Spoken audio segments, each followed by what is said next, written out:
A very good evening to all of you, and welcome to the 30th session of Planetia. The topic for today's presentation is Helen, the face that launched 1,000 ships.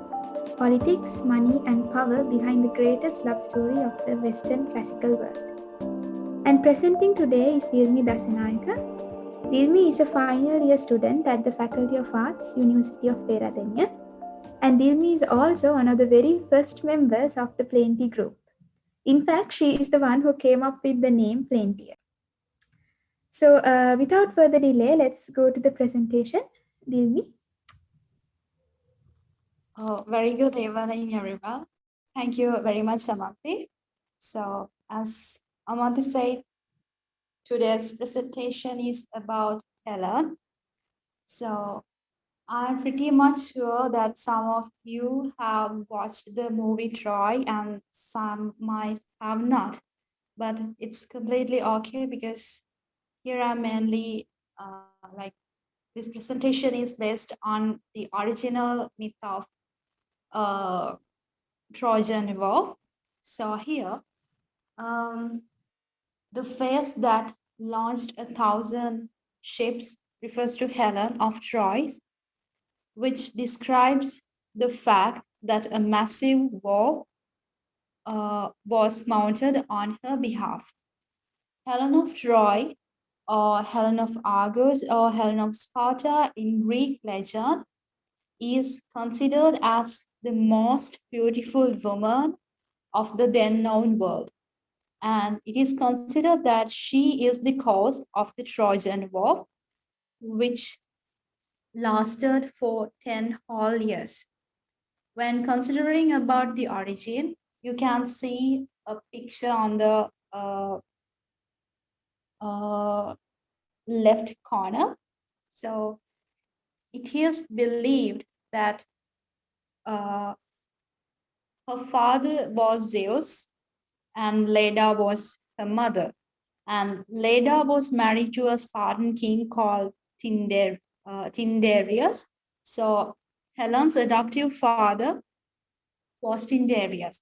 Then, as a girl in her youth, she was abducted by a man called Theseus, and he was a mythical king, and he is considered as a founder hero of Athens. But somehow she was rescued by her brothers. And also there was a sister called Clytemnestra. Uh, she is a sister of Helen, and she was married to Agamemnon.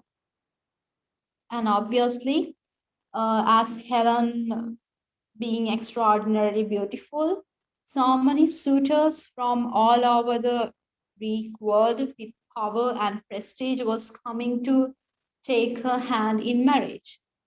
But finally, it was decided that Helen would marry Menelaus, Agamemnon's younger brother. And then her adoptive father, Tyndareus, had required all the men who wanted to marry Helen to swear a solemn oath that they would all come to the assistance of Helen's eventual husband if he ever needs their help. And moving on to the next slide, here I'm talking about the Paris and the original myth. So Paris was a son of King Priam of Troy and his queen Hecuba. And Paris was also called as Alexander or Alexandros. But Paris was rejected at birth because a prophecy said that he would cause for the destruction of Troy if he was allowed to live. Then, as soon as when he was born, he was abandoned, but somehow he was lucky enough to raised by a shepherd on Mount Ida as a shepherd boy. Even though he was raising as a shepherd boy, he grew as a very good defender and a very talented fighter. So one day in Olympus, three goddesses called Aphrodite, Hera, and Athena went to Zeus and asked him to select the most beautiful goddess among them.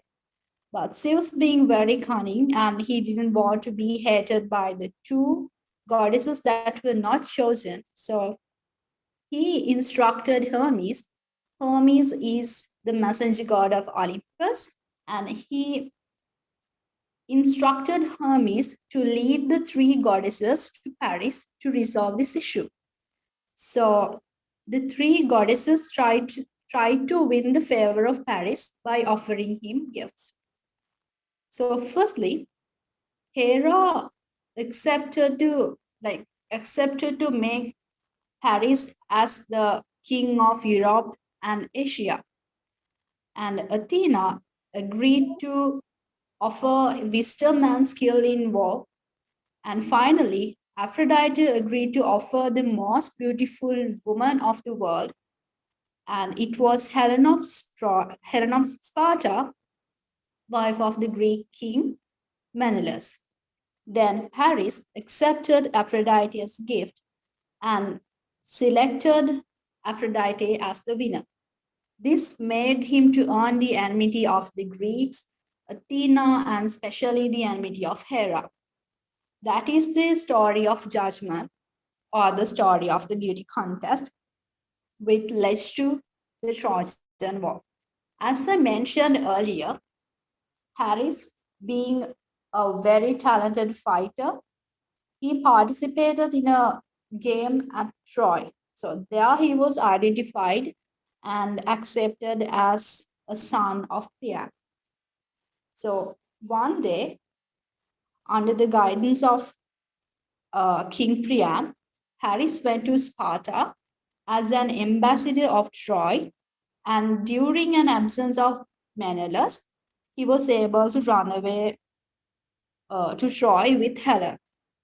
And it is said that Helen was willingly going with Paris, and she was in love with him. And this act ultimately led to the Trojan War. And in the next slide, I will be considering about the Troy. So it was situated near the Aegean Sea, as well as the Sea of Marmara and the Black Sea. So these features made Troy an excellent hub for military activities and trade. Troy was also had the power to control the access to the silk and spices of Byzantium. Like those things made Troy a rich city-state in that area. So in Iliad, Homer describes Troy as well-founded, strong-built, and well-walled. There are several references to find battlements, tower, and high and steep walls as well. So as you can see, the walls in this picture, these walls must have been like unusually strong in order to withstand a 10 years siege. And in fact, Troy fell through the trickery of the Trojan horse rather than any defensive failings. And indeed, in Greek mythology, the walls were so impressive that they were said to have been built by Poseidon and Apollo. And it says after an act of impiety, it was allowed to Greeks to enter to the city of Troy. So at that time, during the Bronze or the Homeric age, Troy was supposed to be one of the wealthiest city-states with power, money, and resources. And moving on to the next slide,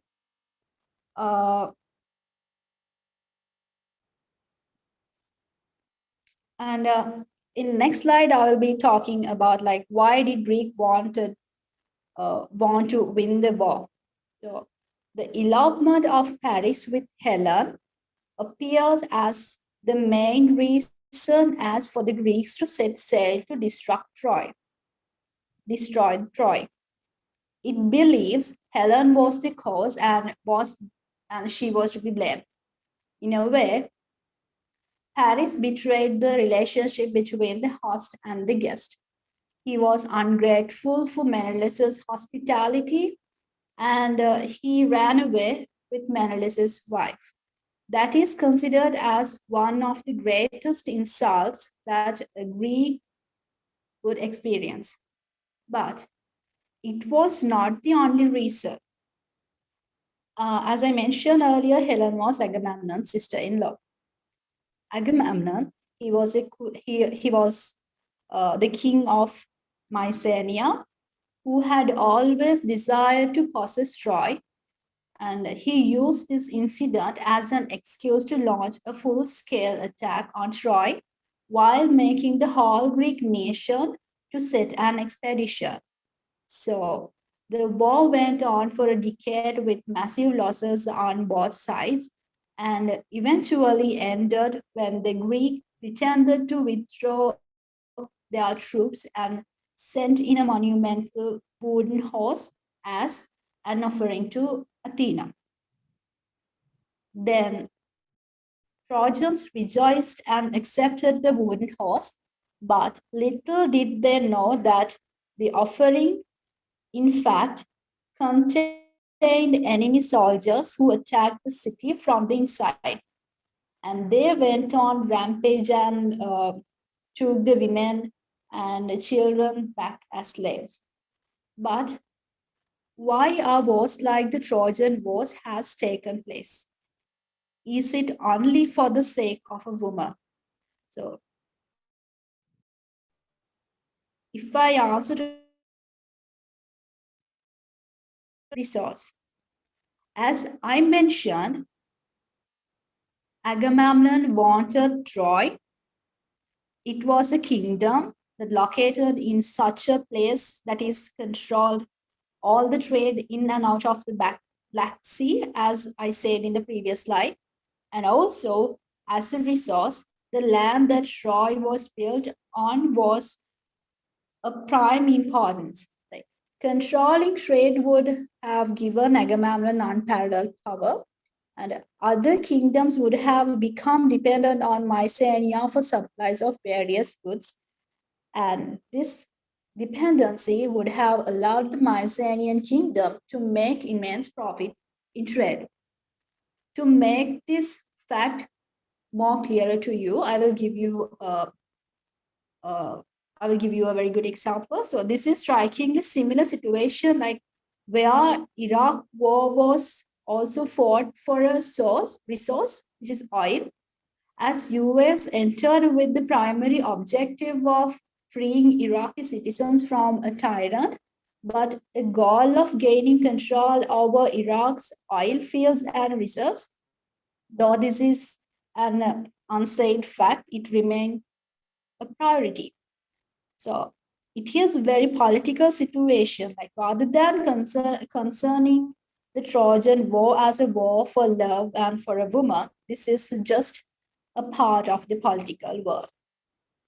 And in the next slide, I will be talking about what has happened and how the Greek army and the Trojan army was formed. So before sailing the ship to Troy, Agamemnon himself sacrificed his own daughter Iphigenia for a favorable wind to sail to Troy.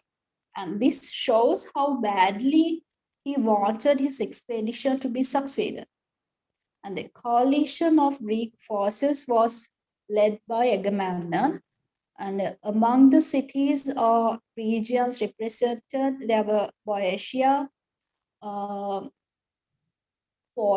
Euboea, Athens, Argos, Corinth, Sparta, Crete, Rhodes, and the Cyclades. These are some of the city-states that took part in this expedition. And it is not clear how many men have taken part in this expedition. But Homer states that an army of tens of thousands, or rather more poetically, he presents is as many as the leaves and flowers that come in springtime. And among the Greek warriors, there were some extra special heroes, leaders, who are the greatest fighters uh, and who displayed the greatest courage on the battlefield. Also, they often had a divine mother or a father, while the other parent was a mortal. So this creates a genealogical link between the gods and ordinary men. And that's why it is called the heroic age also. So among the most uh, important heroes, there were Achilles, Odysseus, Ajax, Diomedes, Patroclus, Antiochus, and Idomeneus. But the Achilles is considered as the hero of the Greek army. And the Greeks also, they were also aided by several Olympian gods of Greek religion as well, like Athena, Poseidon, Hera, Hephaestus, Hermes, and Thetis are some of them. And all these gods and goddesses gave direct or indirect help to the Greeks, as it is mentioned in the account of Homer that describes about the war. And the gods had their favorite among the men fighting down on the plains of Troy, and they often protected them by deflecting spears and even spiriting them away in the heat of battle to put them down somewhere safe, like far from the danger. And in the next slide, I will talk about the Trojan army. The main function of this Trojan army was to defend the great city of Troy, and it was led by their king Priam. He also had assistance from a long list of allies, as Greeks had. And even the Trojans, they also had semi-divine heroes, and like Hector. Hector is also a son of Priam, and Aeneas, Glaucus, some of the semi-divine heroes. And among them, Hector is considered as the hero of the Trojan army. The Trojan also had help from the gods, receiving assistance during the battle, like from Apollo, Aphrodite, Ares, and Leto. And most of the time, most of the Trojan wars was in fact a protracted siege, and the city was able to resist the invaders for so long, principally because of its fortifications was so magnificent. So indeed, as I also mentioned in the earlier slide, the Greek believed that these fortifications were built by Apollo and Poseidon. And there were like though battles outside the city where armies fought, like spears, sometimes with chariots, but mostly by men on foot, using spears and sword, and protected by a shield, helmet, and armor for the chest and legs. And war waged back and forth across the plains of Troy over the years, but the really exciting battle seemed to be have like taken place in during the final year of the siege. And in the next slide, I will be talking about the outcome or the results of the Trojan War. So, as it's a universal fact that war gives nothing but destruction, so it can apply to this situation as well. It was a complete loss of Troy to Greece, and there were many deaths taking place on both sides of the battle. Aeneas, he was a Trojan hero. He escaped, and it is said that he discovered ancient Rome, where the surviving Trojans set up a city. So in a way, Trojan War has also helped in creating a new nation. And as you can see, this black and white image, it shows how Greek soldiers treated men, women, and children. All the captured Trojan males were murdered, and women and the children were sold to slavery. And then Greeks burned the whole city down to ashes. They took over Troy, which covered and thought to be an imaginary land until it was discovered by Henry Sleeman, which is now known as Hisarlik in Turkey. Troy is also Mycenaeans' last great conquest because they collapsed in 1200 BC as they were taken over by the Dorian Greeks. And in the next slide, I will be talking more about Helen. Actually, she was a mother. She had 4 children called Hermione. I am pretty much sure that you are very familiar with this name. And Nicostratus, Megapenthus, and Pleisthenes. In some sources, it says Helen took one of the youngest kids with her to Troy. But among the kids she had, Hermione was the most famous and she was the eldest. And there are some stories related to Hermione as well. So in Troy, during the war, Paris was slain. And then Helen again married Paris's brother called Paris's brother called Deiphobus. But she betrayed this Deiphobus once Menelaus captured Troy. And again, she moved to Greece with Menelaus and said that they lived happily until their death. So in the next slide, I will be talking about the views of the authors and the scholars. So in ancient Greek literature itself offers many versions of Helen's tale. In Sappho, she was from Lesbos and she was a great poetess.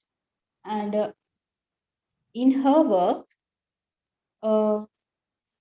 it is portrayed as Helen loves her husband and daughter, Hermione, but because of her violations, she caught in the swell of desires power. And the poet Alcaeus similarly acknowledges Helen's agency and desire in leaving Menelaus, but unlike the Sappho, he rebukes for it and paints Helen as a bad wife and a cause for a very destructive war. In Homer's representation of Helen, it is kind of a mixed representation, like with the figure of the Iliad offering diverse commentary on Helen's moral character, and it also shows a role in leaving Menelaus and culpability in causing the Trojan War. And very interestingly, in Gorgias' Encomium Helen, or the defense of Helen, so this Gorgias was a very famous ancient sophist. So he says that it was not actually the fault of Helen, and she is not to be blamed. It is all because of the wishes and the fortunes and the plans of the gods, and decrease of necessity she did what she did. And he also says that the will of God cannot be hindered by human forethought, and she was abducted by force, unlawfully constrained, and unjustly victimized. So, in the next slide, here Henry Sleeman is a very great archaeologist and a historian. So he began excavations at Isalik in 1871. Yet, if the identification is correct, that still leaves the question of which of the Troys on the site is Homer's Troy, the Troy that Trojan War had been taken place. So there are 9 major occupation levels on the mound, each of these divided into a number of sublevels, as you can see it in the picture, which is in the left corner, in the upper side. So this explains the jumble of walls and this explains the jumbles of walls and levels that confronting those who visited the site today. But what they may not realize is that the mound that resulted from the numerous occupation level did once rise loftily over the surrounding plain. In his eagerness to find the Homeric level, which he believed was one of the site's earliest, Sleeman had his workmen cut an enormous trench through the mound and destroyed substantial portion of the site's later levels. Much has already been written about the Sleeman's archaeological methods, discoveries, and conclusions. And the suffice is here to say that the level he identified as that the Trojan War designated as the second level, which belonged to the early Bronze Age, 1,000 years too early for any conceivable date for Homer's Trojan War. This, in fact, was what Sleeman's associate Wilhelm he has concluded it. He proposed Troy. He proposed that Troy's sixth sublevel as the most likely candidate. It was a conclusion that Sleeman himself came to accept not long before his death. And here it is very essential to say that Sleeman has read Iliad and Odyssey, and he has researched all these things, and that is how he was going on excavating and finding this city. And in the next slide, I will be talking about the literature works that was inspired by the Trojan War. For Homer's Iliad and Odyssey, these are the primary resources that we can find many information about the Trojan War. And Aeneid by Virgil, this is also a related story to the Trojan War. Here, Virgil talks about a story of Aeneas and his journey to Rome and how he builds Rome as a nation. And in Philoctetus by Sophocles, Philoctetus is also a Greek hero who was abandoned at a island called Lemnos because of his fatal wound. And the Trojan Women by Euripides. This Trojan Women is also a literature work which talks about the situation of Trojan women after Greeks burned their city down. And Hecuba by Euripides, this is also a work which talks about Hecuba. She was the queen of Troy at that time and wife of Priam. Apart from these literature works, there are so many other literature works as well. And in next slide, I will be talking about the movies and the theater.